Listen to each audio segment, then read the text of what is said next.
One of the things that most churches, especially the more conservative or the more mainline churches, have struggled with is what we call the worship wars. And what this means is about this argument about whether or not we should sing contemporary or whether we should sing traditional music. And should our services be traditional or contemporary? And sometimes, in fact, we go so far as to say that they're not contemporary services, they're youth services or youth or young people services. I think that unfortunately what we've done is we've again created a dualism that doesn't exist. What we've said is that traditional is then for a particular group of people and it has a particular aged worth of hymns. And so the hymns all have to be the ones that were written by Charles Wesley or before. So we'll talk about an 18th century perspective.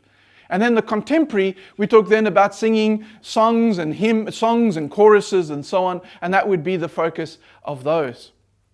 And that will be focused particularly for young people. I think that dichotomy needs to be done away with now as we enter the 21st century. That what we need to come to in the 21st century is to realize that it's never about hymns versus songs. It was never about those hymns that were written in the pre-20th century through to those then were written in the last 20 years. In fact, that's an arbitrary experience. In fact, some of the greatest hymns that I've ever sung actually were from the periods long before the 20th century. They are wonderful hymns filled with praise and with worship and with wanting to connect people into the presence of God. But they're also wonderful hymns that have been written in the 20th century and in fact even into the 21st. The hymn writers like John Bell and Shirley Arena Murray. These are people who are in our context, who are still living today, but are writing hymns, are writing ones which aren't just short pieces of scripture put to music, but in fact hymns, things which have got deep theological connection and understanding, have still got some of the imagery and the symbolism that the old hymns had, but are written in our modern context. I think what we have to do is to move away from saying, is this a good hymn or is this a good song? And saying, is this a good opportunity to help people to come into worship? Are we achieving the roles for which the music exists?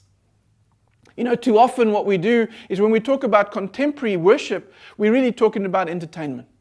That what we're saying is that the more entertaining, the more so-called relevant our music is, the more we'll attract young people to it. I think that in fact too often what we do is when we celebrate entertainment, what happens is we move away from the focus of what worship is. That instead of bringing people into the presence of God, what we're doing is bringing them to a rock concert. Now, there's nothing wrong with a rock concert. In fact, there's nothing wrong with the church putting on Christian rock concerts. But is that what corporate worship is meant to be about?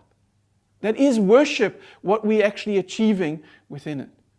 Now, that's a question that every church has to think through, regardless of their tradition. In the same way that too often our traditional churches may say, oh, we're not going to do it like that. And say, no, we're going to keep doing it the way we've always done it. Well, the thing is that sometimes, even though we may always do it in the way in which we've always done it, it may still not be very good. It may still not be the thing that helps people to come into the presence of God. That it may not be the thing that helps to draw us together as the people of God to actually listen for His word so that we can go out in mission and put that word into action. I think that in fact we need to get beyond saying, is this a hymn or is this a chorus? And actually get to the point of saying that, is this helping to further meaningful worship? If we're going to do that, then we need competent leaders.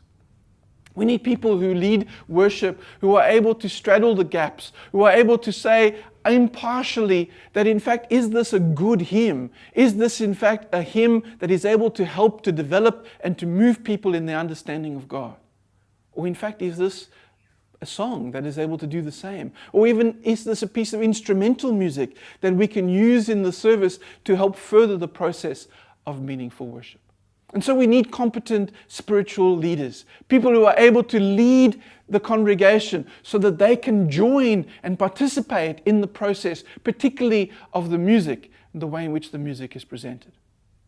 The other thing that we're going to need as well is excellence rather than relevance. That too often what we try and do is we're trying to be so relevant We're trying to change the style so much that we forget that what we're supposed to strive for is an excellence in worship. Now, I think that too often what we do is we sometimes change a traditional service into something else without acknowledging that, in fact, to do that other thing, to do that charismatic worship and that singing takes a particular framework. It takes competent musicians. It takes a competent leader. It takes certain audio visuals and the way in which the sound system is able to present that music to the congregation. If we don't have all those components, then often what happens is that our worship seems as if it's secondhand. It seems as if it's second rate. I think that instead what we can do is to do whatever we do with a certain excellence, whether that be in a more traditional frame, a more liturgical perspective, or in fact even a contemporary one. Let's stop saying that there's just two options. There are many options, and in fact there's even mixtures of options within that. We need to draw all those possibilities into the process. And in fact, encourage the leaders of the church to acknowledge that worship is not about when something was written, but rather about the effect that it has and the ability that it has to draw us together in corporate worship.